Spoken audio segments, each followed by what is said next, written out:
Hello students, welcome to my channel. आज हम ये पार्ट 2 साइंस का कंटिन्यू करेंगे। पार्ट 1 में हमने कोऑर्डिनेशन इन ह्यूमन बींग्स और कोऑर्डिनेशन इन एनिमल्स देखा था। अब हम आज कोऑर्डिनेशन इन प्लांट्स के बारे में कुछ अमेजिंग बातें जानने वाले हैं। अब देखो बच्चों, प्लांट्स के मूवमेंट कैसे होते हैं।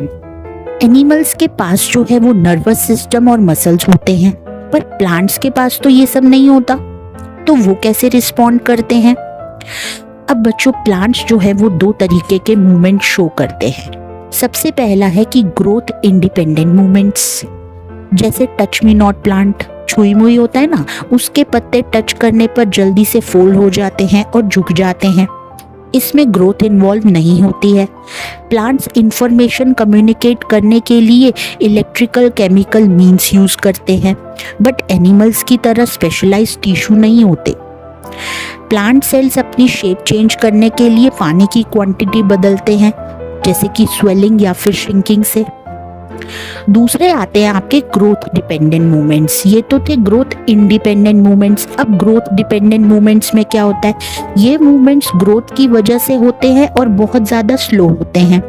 जैसे एक सीड जब जर्मिनेट करता है तो रूट नीचे जाती है और स्टेम ऊपर हवा में आती है, तो ये डायरेक्शनल ग्रोथ होती है। अब कुछ ट्रॉपिज्म्स होते हैं। प्लांट्स जो है वो अलग अलग स्टिमुली के रिस्पॉन्स में एक पर्टिकुलर डायरेक्शन में ग्रो करते हैं, इसे हम ट्रॉपिज्म कहते हैं। जैसे कि कुछ ट्रॉपिज्म है बच्चों। नंबर 1 है फोटोट्रॉपिज्म। ये लाइट के रिस्पॉन्स में डायरेक्शनल ग्रोथ करता है। शूट्स लाइट की तरफ बेंड करते हैं, जिसे हम पॉजिटिव फोटोट्रॉपिज्म भी कहते हैं।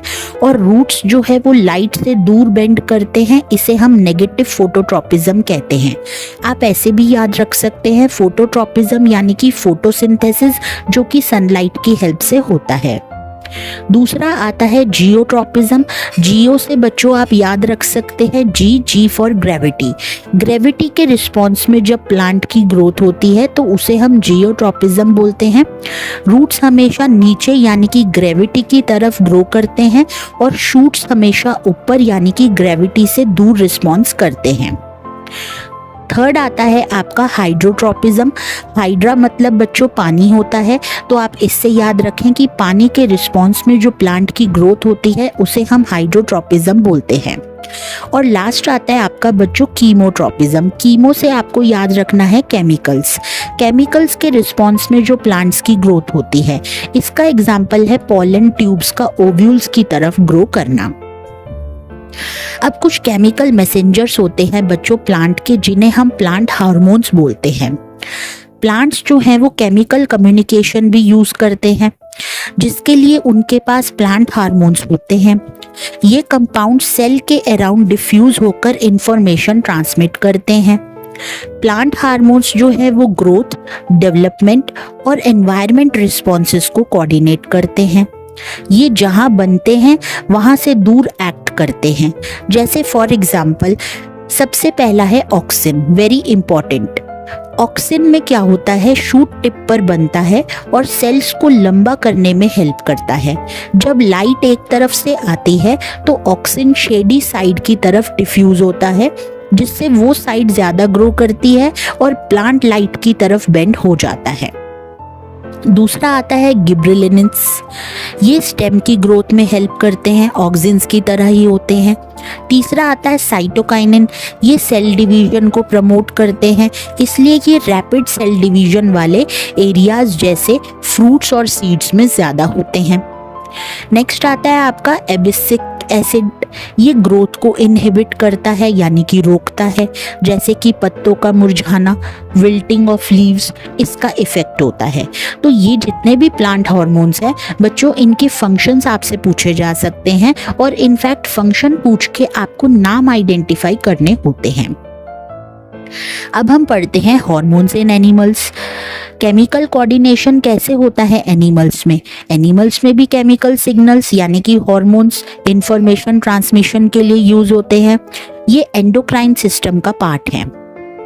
अब कोई भी इमरजेंसी सिचुएशन हो, इमेजिन करो एक स्क्विरल को जब डर लगता है, उसकी बॉडी को फाइट या फ्लाइट लड़ने या भागने के लिए प्रिपेयर होना पड़ता है। इसके लिए एड्रेनालाइन हार्मोन एड्रेनल ग्लैंड से सिक्रीट होता है। फिगर 6.7 में आप देख सकते हो एड्रेनालाइन ब्लड में डायरेक्टली रिलीज होता है और पूरी बॉडी में ट्रैवल करता है। ये हार्ट रेट बढ़ा देता है जिससे मसल्स को ज्यादा ऑक्सीजन मिलती है। ब्लड फ्लो डाइजेस्टिव सिस्टम और स्किन से कम हो जाता है और स्केलेटल मसल्स की तरफ डाइवर्ट हो जाता है। ब्रीडिंग रेट भी बढ़ जाती है। ये सारे रिस्पॉन्सेस एनिमल को इमरजेंसी सिचुएशन के लिए रेडी करते हैं। अब आता है बच्चों ग्रोथ और डेवलपमेंट में हार्मोन्स का क्या रोल है। तो सबसे पहला है कि एनिमल्स में भी ग्रोथ केयरफुली कंट्रोल प्लेसेस पर होती है। हमारे हाथ और फिंगर्स एक स्पेसिफिक डायरेक्शन में ग्रो करते हैं, ऐसी वैसी जगह पर नहीं। जैसे कि सबसे पहला हार्मोन है thyroxine. Thyroid gland thyroxine hormone बनाती है जिसके लिए आयोडीन बहुत ज्यादा जरूरी है। थायरॉक्सिन बॉडी में कार्बोहाइड्रेट, प्रोटीन और फैट मेटाबॉलिज्म को रेगुलेट करता है। ग्रोथ के लिए बैलेंस प्रोवाइड करता है। आयोडीन की कमी से गोइटर हो सकता है जो कि गले में होता है, जिसमें गर्दन में सूजन आ जाती है, इसलिए आयोडाइज सॉल्ट खाना बहुत ज्यादा जरूरी है। दूसरा है ग्रोथ हार्मोन। पिट्यूटरी ग्लैंड से सिक्रीट होता है ये ग्रोथ हार्मोन। ये बॉडी की ग्रोथ और डेवलपमेंट को रेगुलेट करता है। इसकी कमी से बचपन में ड्वार्फिज्म होता है बोनापन, जैसे बहुत छोटा हाइट में रह जाना हो सकता है। नेक्स्ट आते हैं आपके सेक्स हार्मोन्स, जैसे प्यूबर्टी में होने वाले ड्रामेटिक चेंजेस 10 से 12 साल की उम्र में। टेस्टोस्टेरोन मेल्स का सेक्स हार्मोन होता है और एस्ट्रोजन फीमेल्स में होता है। ये सिक्रीशन की वजह से होता है। इंसुलिन ये पैंक्रियास से प्रोड्यूस होता है और ब्लड शुगर लेवल को रेगुलेट करता है। अगर ये प्रॉपर अमाउंट में सीक्रेट नहीं होता तो ब्लड शुगर लेवल जो है वो बढ़ जाता है, जिससे डायबिटीज होती है। इसलिए डायबिटीज के पेशेंट को इंसुलिन के इंजेक्शन दिए जाते हैं। तो अब बच्चों आता है लास्ट की हार्मोन्स का रेगुलेशन कैसे होता है। ये होता है, याद रखना है आपको, 1 नंबर का अगर क्वेश्चन आता है तो आपने 1 वर्ड में आंसर लिख कर आना है, फीडबैक मैकेनिज्म। ये होता है हार्मोन्स को प्रिसाइज क्वांटिटी में सीक्रेट होना बहुत जरूरी है। अब आप समझिए कि अगर हार्मोन्स ज्यादा क्वांटिटी में रिलीज हो जाए तो भी प्रॉब्लम है, अगर हार्मोन्स जो है वो कम क्वांटिटी में रिलीज हो तो भी प्रॉब्लम आती है। तो एक प्रिसाइज क्वांटिटी यानी कि ठीक बैलेंस्ड क्वांटिटी में हार्मोन्स का रिलीज होना बहुत ज्यादा जरूरी है। इसके लिए एक फीडबैक मैकेनिज्म होता है, जैसे कि अगर ब्लड शुगर लेवल बढ़ते हैं तो पैंक्रियास के सेल्स डिटेक्ट कर लेते हैं और ज्यादा इंसुलिन प्रोड्यूस कर देते हैं। जैसे ही ब्लड शुगर लेवल गिर जाता है तो इंसुलिन सिक्रीशन जो है वो कम हो जाता है। ये एक सेल्फ रेगुलेटिंग सिस्टम है जो कि हमारी बॉडी के अंदर अपने आप ही काम करता है। तो बच्चों ये था हमारे कंट्रोल और कोऑर्डिनेशन चैप्टर का एक क्विक टूर। आई होप आपको ये इंटरेस्टिंग लगा होगा और आपको समझ में आ गया होगा कि कैसे हमारी बॉडी और प्लांट्स इतने स्मार्टली फंक्शंस परफॉर्म करते हैं। तो मिलते हैं हम अगली वीडियो में अगले एक नए चैप्टर के साथ, बहुत ही इंटरेस्टिंग टॉपिक के साथ। तो आपको अगर ये वीडियोस अच्छी लग रही हो तो प्लीज़ मेरे चैनल को सब्सक्राइब ज़रूर करें, ज़्यादा से ज़्यादा अपने फ्रेंड्स के साथ शेयर करें, सबको हेल्प करें।